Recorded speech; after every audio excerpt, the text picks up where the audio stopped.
Hello, hello. I'm Sasha of Sasha Makes Cards, and today I'm here with Whimsy Stamps, sharing how I made some Halloween-themed treat boxes. Today I'm going to be using the Hocus Pocus 6x6 paper pack, the new Peekaboo treat box die set, as well as a stamp and a sentiment from the Doggies Halloween stamp set. Now, since the main focus of this project is, of course, the treat boxes using the treat box die set, I decide to go ahead and stamp a sentiment as well as a small image off camera from the Doggies Halloween stamp set. I stamped this using some Sasha Stamp Intense Black ink and very quickly colored the two little jack-o'-lantern treat pails using some alcohol markers. Now, these treat boxes work very well on their own, especially if you're pairing it with some of the super fun pattern paper that Whimsy Stamps offers.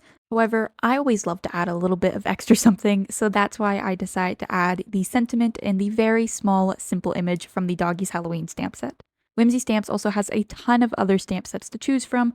You can, of course, use the adorable dogs in the Doggies Halloween stamp set. I do love them. They are so adorable. I've used them a couple times now. Another personal favorite that I think would work really well with this treat box die is the Grumpin Pumpkins clear stamp set, which features some angry little jack-o'-lanterns that I think would be quite cute if you're handing out candy. Now, this is also the perfect chance if you're making these to hand out to your child's class on Halloween.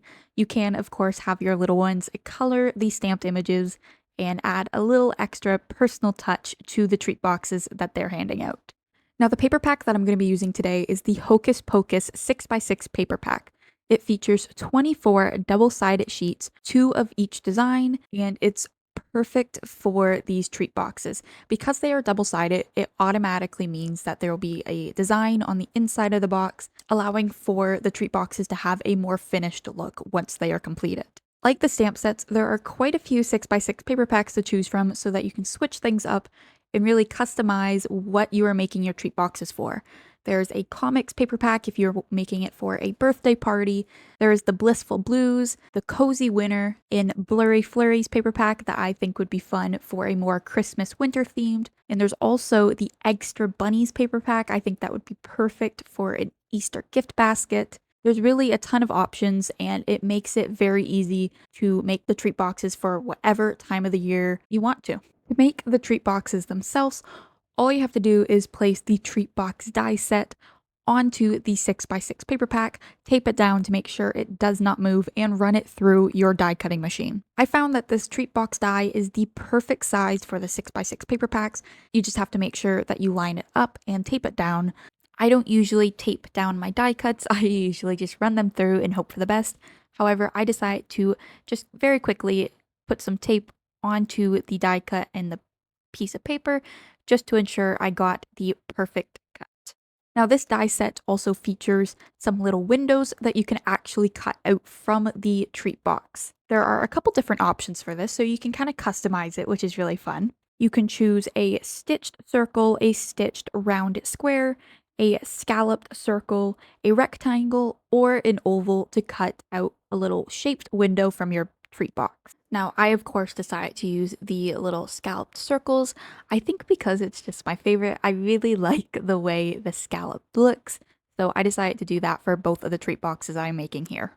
After we are done die cutting, we can then fold along the scored lines that were imprinted from the die itself to start forming the shape of the box.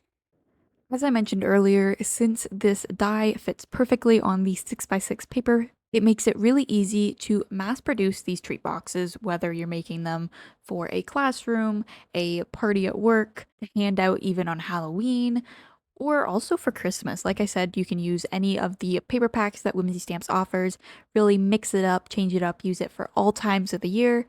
Simply placing the die onto one of the pieces of paper, die cutting it a bunch of times, and then going through gluing them all, folding it. It makes it really easy to quickly make a bunch of them for any occasion that you're looking to make some treat boxes for.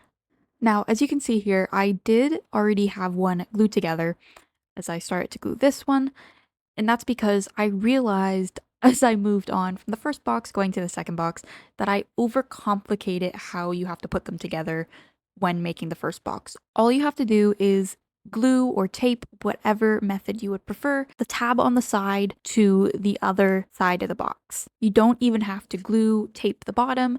Once the side has been glued, all you have to do is fold the bottom, and it's that easy. As for the top of the box, you can, of course, add a little decorative bow, ribbon, whatever you would like, but you do not need that to close the box. You just have to fold over the top and insert the tab into the little cutout. To finish off these boxes, I then glued on the sentiment and the image that I showed off earlier. This is also the point where you can glue on any extra elements that you would like, and then, of course, fill it with your treats. I decided to fill mine with some Canadian chocolates. And that is the completed project. These treat boxes are incredibly easy to make, and as I've mentioned many times throughout this video, you can make them for any time of the year.